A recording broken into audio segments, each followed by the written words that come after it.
You'll soon be able to own stock in your favorite pro athlete. The company plans to open a trading exchange where investors can buy and sell interests in their favorite football or baseball players or the sport of their choice. Here's John Blackstone.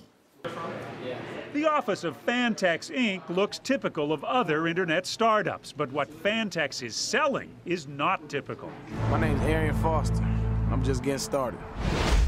Through FANTEX, Houston Texans running back Arian Foster is going public, offering investors the chance to buy shares tracking his future earnings. Let me understand how this works. Sure. Buck French is CEO of FANTEX. If I spend $10 on one tracking stock for Arian Foster, what am I buying? So you're buying a security that's linked to the value and performance of a brand contract that we signed with Arian Foster. Under that contract, FANTEX is paying Foster $10 million for a 20% share of his future earnings. FANTEX will get all that $10 million back by selling 1 million shares at $10 each to the public. The risks for investors who buy those shares are listed in some 200 pages filed with the Securities and Exchange Commission. Your SEC filings say the only people who should invest in this are people who can afford to lose all their money. Isn't that the case with any security? Risks include a career-ending injury for Foster, who's already had knee and hamstring trouble. But the contract gives FANTEX a share of Foster's earnings outside football. He has some endorsement contracts, and he's tried acting, including a guest appearance on Hawaii Five-0. I really appreciate the love, man. FANTEX hopes to follow Foster with stock in other athletes. The financial rewards are uncertain, but there may be more thrills in buying a share of a player than simply buying a trading card. For CBS This Morning, Saturday, John Blackstone, San Francisco.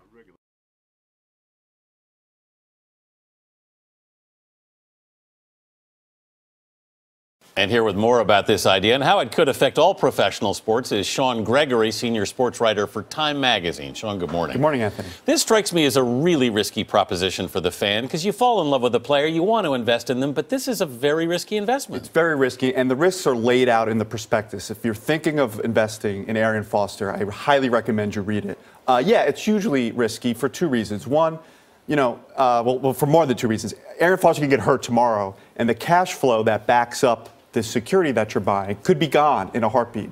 Now, even if Arian Foster does well and makes lots of money, the 20% of his future earnings goes to FANTEX, not necessarily to the individual investor.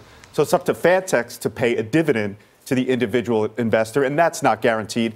And the other way you can make money is by trading it on this new exchange. But this is a new exchange. There's no market established. So you could have this stock, and not enough people play this game, and you're stuck with it. There's a huge liquidity risk as well. Right. It almost seems like bad math, though. You mentioned they get 20% of future earnings. They obviously get the $10 million up front that John Blackstone covered. Right. But mathematically, aren't they potentially giving away money? Because they're getting $10 million up front, but 20% of future earnings could be a lot of money. Right. Well, right. Arian Foster's getting the $10 million up front.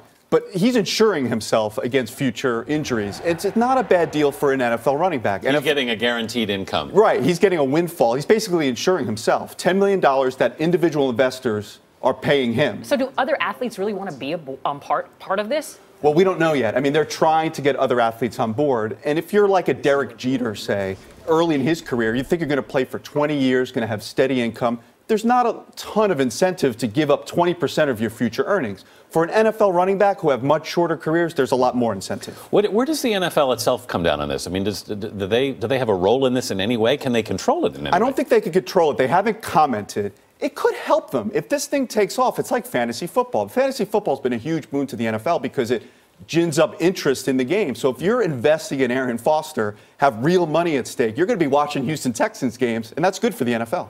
So let's talk about that risk to the investor then. If you're a fan who buys a stake in your favorite player, then they get hurt or they get cut from the team, are you basically out of luck? Yeah, you can definitely be out of luck. And it's been equated to gambling. In some respects, it's even riskier than sports gambling. If you gamble on a sports team and that team wins, you're going to get paid. If you're gambling on Arian Foster, investing in him, and he does well, he breaks touchdown records, sets rushing records, makes a lot of money off the field, there's still no guarantee that your stock is going to go up. Right. It's not tied to performance directly at all. Sean Gregory, thanks so much for being with us. No problem.